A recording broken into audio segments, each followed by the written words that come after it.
सर्व महात्मे साधू संतांच्या चरणी श्री संमित्र लोककला मंडळाच्या वतीनं साष्टांग दंडवत. हरिरुष्टो गुरु त्राता गुरुष्टोड गच्छन. गुरु हा सत्तकळीचा राजा, तो प्राण विसावा माझा. सद्गुरु सारखा असता पाठी राखा, अनेकांचा लेखा कोण जसे सद्गुरू बद्दल म्हटलेले आहे. अशा सर्व सद्गुरूंच्या चरणी साष्टांग साष्टांग दंडवत दंडवत दंडवत. मुद्रा माझा त्या रयतेच्या राजाला त्याच्या भक्तीला जोड नाही, त्याच्या पराक्रमाला तोड नाही. अरे होता सूर्याची शान, होता झटकता हिंदुत्वाचा स्वाभिमान. असा माझ्या विश्वाचा आराध्य दैवत असणाऱ्या, शंभूचा अवतार असणाऱ्या, बहुजन प्रतिपालक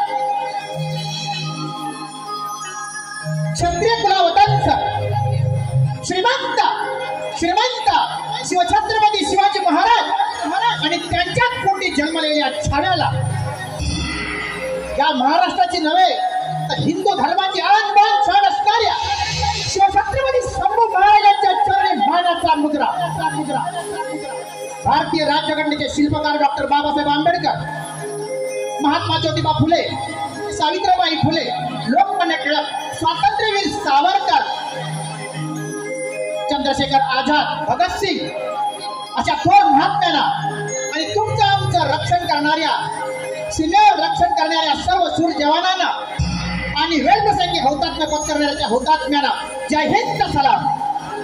त्याचबरोबर आमच्या आजच्या कार्यक्रमासाठी उपस्थित असलेल्या आपण सर्व श्रोतू वर्ग मित्र हो, ज्ञानेश्वर माऊलींनी आपल्याला श्रोते तुम्ही महेशाची मूर्ती, संतांनी तुम्हाला म्हटलेले श्रोते तुम्ही जगदीशाची मूर्ती, येथे काय माझी उत्पत्ती, अल्पहीन बुद्धिमती सलगी करत असे. श्रोते तुम्ही म्हणजे महेशाची मूर्ती, आम्ही तुमची लेकरं आहोत. या सर्व उपस्थित श्रोतृवृंदांच्या हृदयस्थ परमात्म्याला भावपूर्ण नमस्कार.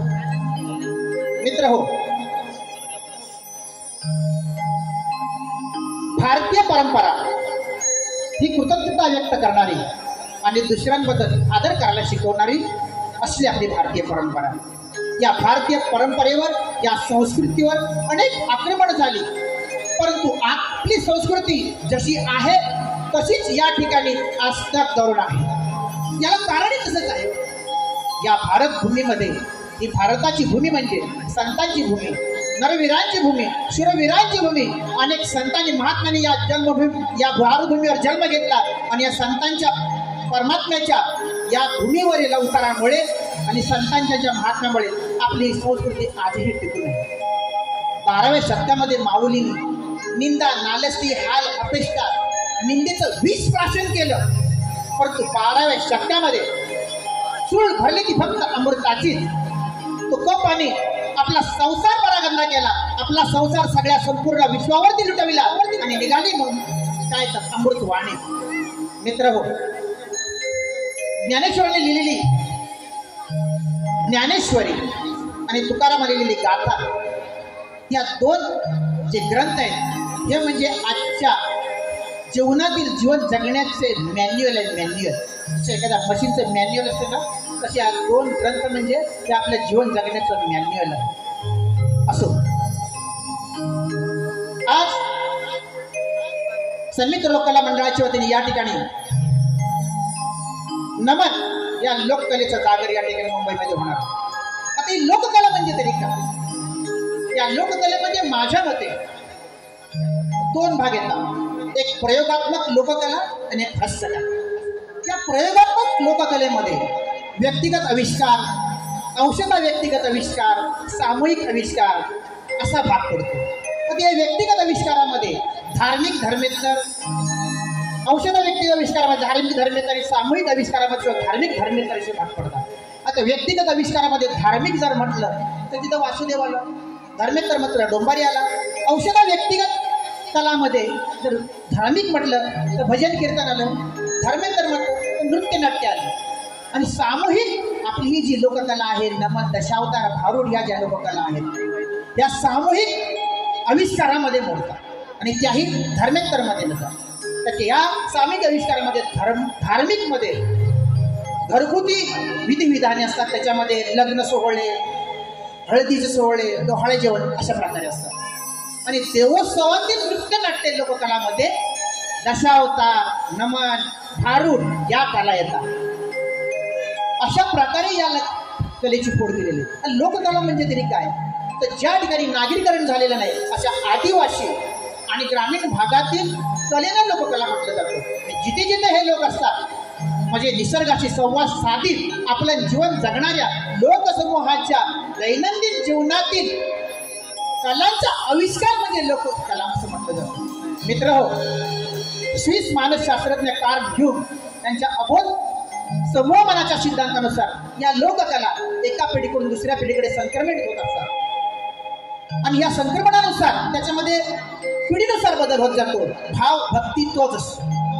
पूर्वी या लोककला दाखवत असताना गण दाखवताना तो पडद्यावरती गणपती दाखवायचा, पण कलेनुसार परंपरेनुसार याच्यामध्ये बदल होत गेला. त्याच्यामध्ये नैपथ्य आलं आणि नैपथ्यानुसार त्या भगवंताला अति सुंदर करण्याचं काम आजच्या पिढीने केलेलं आहे. त्याबद्दल त्यांचे मनपूर्वक आभार आणि धन्यवाद. मित्र हो, या सर्व लोककलेमध्ये नमन हा शब्द आपल्या पूर्वजांनी या लोककलेला दिला. नमन या शब्दाचा अर्थच असा आहे की नतमस्तक व्हा, शरणागत व्हा आणि सगळ्यांना तन्मयतेने भावभक्तीने शरण कर, असा या नमन या लोककलेचा अर्थ. नमन या शब्दाचा अर्थ आहे. आपले लोक शिकलेले नव्हते, परंतु एखाद्या लोककलेला कसं नाव द्यायला पाहिजे ना, हे खरोखर त्याच्याकडून शिकलं पाहिजे. या लोककलेमध्ये प्रथम आपण गणपतीची पूजा केली होती. सगळ्यांचा अधिदेव गणपती, संकटाचं सगळ्यांचं निवारण करणारा अधिपती, गणांचा अधिपती म्हणजे मुळारंभ आरंभ तो निर्गुणांचा म्हणलेला आहे. गणाधीश जोईश सर्वागुणांचा मुळारंभ आरंभ तो निर्गुणांचा, असा निर्गुण निराकार त्याला आपण साकार केलं. तो गणपती हा ईश्वर म्हणून गणपती, सगळ्या बुद्धीची देवता, 14 कला 64 कलांचा अधिपती म्हणून आपण या गणपतीला सगळ्या देवतांनी त्याला स्थान दिलं प्रथम, म्हणून आपण या पूजेचा प्रथम मान गणपतीला. त्याच्यानंतर आली गौरी. त्या गौरीतून आपण काय साध्य करतो? प्रत्येकजण आपापल्या पद्धतीनं नामस्मरण करत असतो, तिथपर्यंत भगवंतापर्यंत पोहोचण्याचा प्रयत्न करत असतो. लोककलाकार आपल्या लोककलेतून प्रत्यक्ष कृतीतून भगवंतांचं नामस्मरण केलं जातं, ते म्हणजे नमन. श्रीकृष्णच का? भगवंताचा शेवटचा माझ्या मते 8वा अवतार, परिपूर्ण अवतार म्हणून श्रीकृष्णाचं नाव घेतलं जातं. भगवंत परमात्मा परमेश्वर श्रीकृष्ण. प्रभू रामचंद्रांनी काय कुठली मर्यादा ओलांडलीच नाही. बघा, आपली संस्कृती इतकी सुंदर आणि मस्त आणि अभ्यासपूर्ण आहे की प्रभू रामचंद्रांनी त्याच्या पद्धतीप्रमाणे त्यानं मर्यादा कुठली ओलांडलीच नाही, परंतु श्रीकृष्णाने कुठली मर्यादा ठेवलीच नाही. काय नाही केलं श्रीकृष्णाने? जन्मजात आपल्या आईला सोडावं लागलं, मथुरेतून गोकुळात गेला, गोकुळात वाढला, मैत्रीचं नातं निभावलं, सुदाम्यासारख्या गरीब दरिद्री मित्राला ऐश्वर्य देऊन टाकलं. ऐश्वर्य आपल्या राजगादीवर बसवलं. फाटक्या कपड्यात असल्या आपल्या मित्राला राजगादीवर बसवलं. आपण आपल्या मित्राला घरी घेऊन जाऊन आपल्या बेडरूम पर्यंत नेतो का? श्रीकृष्णाने राजगादीवर बसवलं. सत्यभामेने श्रीकृष्णाला नारदांना दान देऊन टाकलं का? हाच पती आपल्याला वर्षानुवर्ष मिळावा, दान देऊन टाकलं. नारदाने घेतलं फसवून श्रीकृष्णाला. दे म्हणले, तुला जर हवं असेल ना तर मला वस्तू दान देऊन टाक, हा तुझाच होऊन जाईल. बोली चालेल. भगवंताला बोलावलं, पाणी घेतलं, लोकार्पण केलं ज्ञान माऊली नारदांच्या हातावरती. आता म्हणले, हा माझा आहे. श्रीकृष्णाला सांगितलं, चल उठ, तू दानच मी तुझा मालक आहे. या माझ्या चपला घे, पादला घे, डोक्यावरती घे आणि या गोकुळ द्वारकेमधून चालत जा. भगवंताने तेही केलं. भगवंताने तेही केलं. अर्जुनाचा सखा झाला, द्रौपदीचा सखा झाला. काय नाही केलं? त्या सगळ्या गोष्टी श्रीकृष्णाने केल्या आणि म्हणून परिपूर्ण अवतार म्हणून त्याचं नामस्मरण या ठिकाणी करावं, त्याचं गुणगान करावं म्हणून आपण त्याच्यानंतर कळलं. आता दुसरं महत्वाचा मुद्दा असा आहे, संकासुर म्हणजे नेमकं काय? आजही कोकणामध्ये राजापूर पासून बघितलं तर माझ्या मते मंडणगडच्या टोकापर्यंत संकासुर हा जो एक देवखेळ्यातला एक प्रकार आहे, तेही संस्कृती आहे ती तिथपासून जोपासली जाते. हु इज दिस? कोण आहे? या यथोक्ता भजाम्यम असं म्हटलेलं आहे. मला जसा भावला तसा देव दिसला. अशी अख्यायिका आहे म्हणले की श्रीकृष्णाबरोबर ज्या वेळेला सांदीपनी ऋषींच्या आश्रमात श्रीकृष्ण गेला होता, गुरुकुलामध्ये विद्या घेतली. गुरु दक्षिणा म्हणून सांदीपनी ऋषीने विचारलं, श्रीकृष्णाने विचारलं की मला काय हवंय? तर सांदीपनी ऋषीने सांगितलं की माझा मुलगा समुद्राने गिळला आहे, तो मला परत आणून. श्रीकृष्ण बलराम गेले समुद्राकडे, समुद्राला विवंचना केली, विनंती केली की सांदीपनी ऋषींचा पुत्र तू गिळला. मग समुद्राने सांगितलं मी तर काही गिळंभूत केलेलं आहे, पण माझ्या अंतर्भागामध्ये एक शंखामध्ये असुर दडलेला आहे, त्याचं नाव शंखासूर. शंखामध्ये असुर दडलेला आहे, त्याचं नाव शंखासूर. त्याने जर नेला असला तर मला माहिती नाही. मग श्रीकृष्ण तिथे जातो, त्या शंखासुराला तो मारतो. त्या शंखासुराने काय नेलेलं नसतं मुलाला होत्या. मग तो त्याला विचारतो की तू मला का निरपराध माणसाला मला का मारलंस? माझा काय दोष त्याच्यामध्ये? श्रीकृष्णाला त्याची चूक कळते हो.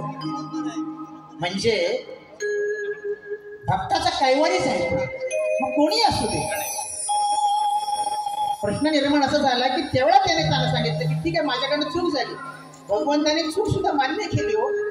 माझ्याकडे चूक झाली आणि या फाल्गुन मासाच्या पर्व काळामध्ये माझ्या बरोबरच तू जरी असुर असला तरी तुला भगवंताचं आणि देवाचं स्थान मिळेल, म्हणून आजही आपण शंखासुराला देव म्हणून बसतो.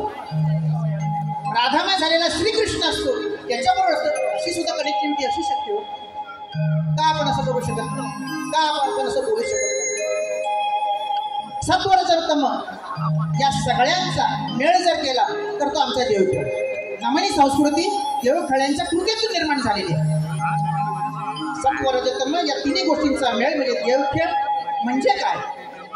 तर सात्विकता असेल तर ती राधामय झालेल्या कृष्णामध्ये, किंवा आम्ही ज्याला परिधान केलेला साज शृंगार म्हणतो भगवंताच्या देवीचा, तो परिधान म्हणजे सात्विक तत्व असतं. रजतत्व म्हणजे जे देवखेळे असतात ते रजतत्वाचं प्रतिनिधित्व करतात. आणि तमगुणांचा प्रतिनिधित्व म्हणजे रुद्र म्हणून जो काय असतो ते आपण सांगतो. त्या यथोम्या भजाम्य म्हटलं म्हणजे मी जसा भजला तसा मला देव दिसला. त्यामध्ये कोकणातल्या लोकांनी त्यांना जसा देव दिसला तसे त्यांनी त्याला निर्गुण स्वरूपात सगुण स्वरूपात आणला. आज अनेक लोक वाऱ्या करतात. आज आम्ही आमच्या पद्धतीने देवखेळ्यांच्या रूपानं 5 दिवस जाऊन माधुगिरी मागून, कारण माधुगिरी मागणं हा भारतीय परंपरेचा पाया आहे मित्रांनो. त्याच्यामुळे मला असं वाटतं की या लोककला टिकतील तर समूह टिकेल, समूह टिकला तर गाव टिकेल, गाव टिकला तर तालुका जिल्हा टिकेल, आणि असा जिल्हा टिकला तर देश टिकेल, देश टिकला तर संस्कृती टिकेल. आणि या संस्कृती टिकण्यासाठी या लोककलांचा जागर करणं अत्यंत गरजेचं आहे. म्हणून या सर्व जे नमन कलाप्रेमी आहेत, नमन नाट्य मंडळ आहेत, आज सगळ्यांच्या मुंबईच्या धगाधकीच्या जीवनात आपापल्या परिणाची मेहनत करून ही लोककला जपण्यासाठी प्रयत्न करायचे, त्या सगळ्यांच्या मनापासून आभार. आज आम्ही स्पर्धेत उतरलोय, परीक्षक आले सुद्धा असतील. त्या स्पर्धेत आम्ही सहभाग घेतला आहे तो म्हणजे आदरणीय भास्कर शेठ जाधव यांनी हा नमन महोत्सव सुरू केलेला आहे. या लोककलेला कुठेतरी ऊर्जित अवस्था मिळावी, या लोककलेमध्ये अनेकांनी सहभागी व्हावं, याच्यासाठी जो प्रयत्न करायचा त्या प्रयत्नाला आमचा सुद्धा कुठेतरी थोडाफार हातभार असावा, म्हणून आम्ही या स्पर्धेत उतरलोय. या स्पर्धेमध्ये उतरून कुठेतरी बक्षीस मिळावं अशी आमची अपेक्षा नाही. परीक्षकांनी आमचे प्लस गुण आहेत त्याच्यामध्ये अजून प्लस कसे होतील, त्याच्यावर मायनस कुठे आहेत ते प्लस कसे करतील, हे जरी आम्हाला सांगितलं तीच आमची बक्षीस. मित्र हो, बोलण्यासारखं खूप आहे, पण तुर्तास एवढंच सांगतो. आणि आपल्या सगळ्यांचा पुन्हा एकदा समित्र लोकांना मंडळाचे मनोपर या ठिकाणी आभार मानतो. आपल्यासारखे रसिक मायबाप प्रेक्षक जोपर्यंत त्या कलेच्या पाठीचे तोपर्यंत त्या कलेला मरण नाही असं मला वाटतं. सगळ्यांचे पुन्हा एकदा मनापासून आभार मानतो. भगवंताच्या नामस्मरणाचा जय जयकार करतो आणि आमच्या या पारंपरिक रामनामाच्या गणाने या कार्यक्रमात सुरुवात म्हणून सगळ्यांनी एकदा जोरदार भगवंताचं नामस्मरण करूया. गणपती बाप्पा, छत्रपती शिवाजी महाराज.